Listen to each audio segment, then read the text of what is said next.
The day before our wedding, Jake was killed in a car accident. Everyone expected me to fall apart, but I didn't cry or make a scene. 5 years later, I ran into him at a hotel. He was back from the dead, but he had amnesia. Amidst the cheers of a crowd, he and my stepsister were making out. Seeing me standing alone, he grinned smugly. So you're the fiancé I supposedly had? Still waiting after 5 years? You're a total simp, aren't you? Can't live without me. I know you're crazy about me. Since you've been saving yourself for 5 years, I might keep you around as my side chick. But the Mrs. Jake title is only for Ashley. I'll be with Ashley on Mondays, Wednesdays, and Fridays, and visit you on Tuesdays, Thursdays, and Saturdays. You should be thrilled. I actually was thrilled. Sorry, you've got the wrong girl. Jake didn't know that on the night of his accident, I received a video. He had no idea that during the 5 years he and Ashley were living it up, I had already married another man and had a 4-year-old child. And that man was his uncle. I never expected to see Jake again like this. He had Ashley's waist in his arms, bodies pressed together, kissing her passionately as everyone cheered them on. A few minutes later, Ashley, her cheeks flushed, leaned into his embrace, playfully complaining, "I give up, I can't breathe, you're so rough. I'm mad at you, humph." Jake was nuzzling her neck. "This is rough? I wonder who was begging me last night."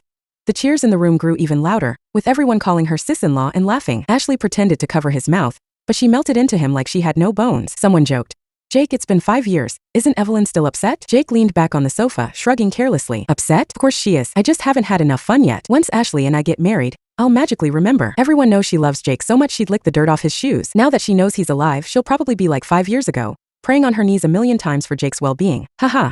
Just thinking about Evelyn's pathetic simping makes me crack up. She's the queen of clinginess. I heard she had a terrible time overseas these past 5 years. Without Jake, she can barely survive. The laughter in the room almost blew the roof off. I was about to leave, but someone with sharp eyes spotted me. Sis-in-law. This guy, who had been laughing the loudest at me for being a simp, awkwardly tried to make excuses. "Jake didn't tell you he was alive because he lost his memory and has someone else now. We didn't want you to be hurt." Yeah, we all know Jake loves you the most, but he forgot you. Even if you make a scene, he'll just think you're crazy. Before I could say anything, Jake scoffed. "So you're the fiancé who supposedly loves me to death?" Looking at my simple clothes, he made a face. "Without me, how did you end up looking like a ghost? Are you really that desperate for me?" Jake was still Jake, arrogant and full of himself. After 5 years, looking at the smug expression on his face, I didn't feel any of the old butterflies, only disgust. I had just gotten off the plane and hadn't even gotten over the jet lag. I came to this hotel only because my daughter's favorite strawberry mousse was only available here. Seeing that I didn't say anything, he lazily pulled Ashley closer and gave her a quick, passionate French kiss, leaving a string of saliva connecting their lips. "W, you're so annoying. Your sister is watching." I pursed my lips,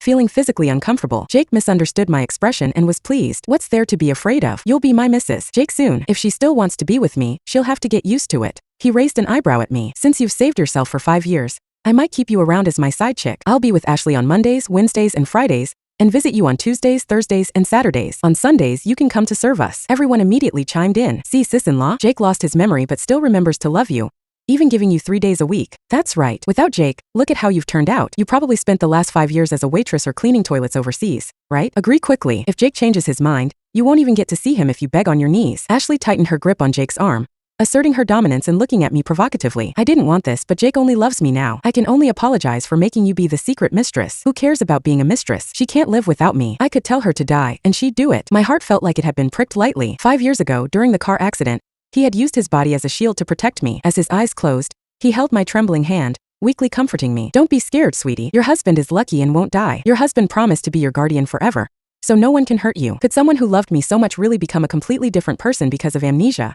Suppressing the bitterness in my heart, I took a deep breath and smiled slightly. "Sorry, you've got the wrong girl." I held up the ring on my finger. "Also, I'm already married." After a few seconds of silence, the room erupted in laughter. Jake raised an eyebrow dismissively. "Married? To a garbage collector or a street sweeper? Evelyn, you don't really think I'd be jealous of such a lame excuse, do you? Are you out of your mind?" He grabbed my wrist and before I could react, tore the ring off my finger. I winced in pain and was about to say something when Ashley giggled. "Jake, isn't that the forever love ring that your uncle bought for $200 million at an auction in Europe 5 years ago? Don't tell me she's going to say she married Uncle John and became your aunt." Hearing this, everyone laughed even louder. Everyone knew that the current head of the Johnston family was Jake's uncle, John Johnston. Although he was only 5 years older than Jake, he was a powerful figure that inspired respect. He was handsome, rich, and devoted to his wife. They had been married for 5 years, but no one had ever seen his wife or daughter. He kept them hidden so well. "Don't tell me you're going to say that your Uncle John's wife that he's kept hidden for 5 years. Someone teased, holding up the ring. "I have to say, this ring is a pretty good fake. It must have cost a lot of money." Evelyn really put in the effort to fool Jake. Faced with everyone's doubts and ridicule, I tried to explain. "I didn't fake it. This ring is real."